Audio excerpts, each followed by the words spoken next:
शिव पुराण कोटि रुद्र संहिता अध्याय तीसरा। अनुसुईया एवं अत्रि मुनि का तप। सूत जी बोले, हे ऋषियों, ब्रह्मा जी की नगरी में चित्रकूट नामक पर्वत है। वहां ब्रह्मा जी द्वारा मतंगे यंद शिवलिंग स्थित है, जो सभी प्रकार की संपत्ति देने वाला है।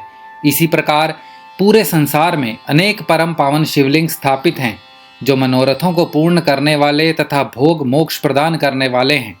पापों का नाश करने वाली गोदावरी नदी के पश्चिम में पशुपति नामक शिवलिंग स्थित है। वहां से दक्षिण की ओर जगत का हित करने वाला एवं अत्रि ऋषि की पत्नी देवी अनुसुईया को आनंद देने वाला अत्रि शवरलिंग स्थित है।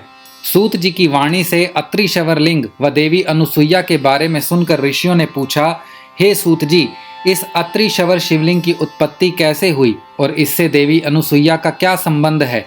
इस विषय में हमें बताइए। तब ऋषियों द्वारा उठाए गए प्रश्न का उत्तर देते हुए सूत जी बोले, ऋषियों, दक्षिण में चित्रकूट पर्वत के निकट कामद नाम का वन है। ब्रह्मा जी के पुत्र महर्षि अत्रि अपनी पत्नी अनुसुईया के साथ इसी स्थान पर निवास करते थे।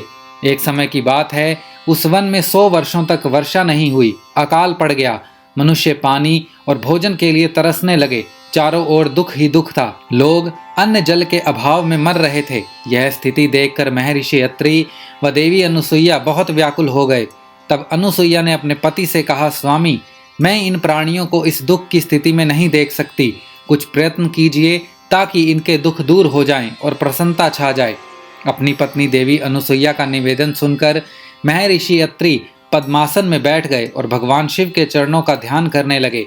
इस प्रकार जब वे समाधि में बैठ गए, तब उनके सभी शिष्य उनको अकेला छोड़कर वहां से चले गए। परंतु देवी अनुसुईया अपने पति की सेवा में लगी रही। उन्होंने भगवान शिव की मूर्ति स्थापित की और फिर उसकी विधि पूर्वक पूजा अर्चना की। इस प्रकार वे भी शिव जी की आराधना में लीन हो गई। जब देवताओं को इसका ज्ञान हुआ तो वे अत्रि और अनुसुईया के आश्रम में पधारे। उनके साथ गंगा नदी भी थी।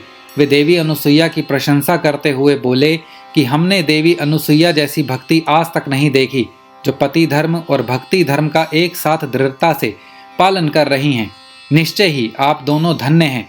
यह कहकर अन्य देवता अपने स्थान को चले गए, परंतु भगवान शिव व गंगा जी ने वहीं निवास किया।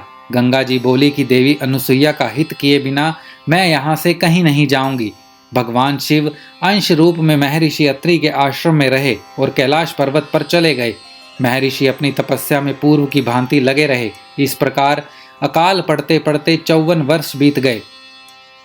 देवी अनुसुईया भी अपने वचन को निभाती रही कि पृथ्वी पर वर्षा से पूर्व मैं अन्न जल ग्रहण नहीं करूंगी। अनुसुईया श्रद्धा भाव से शिवजी के चरणों में अपना ध्यान लगाती रही। कोटि रुद्र संहिता अध्याय तीसरा समाप्त।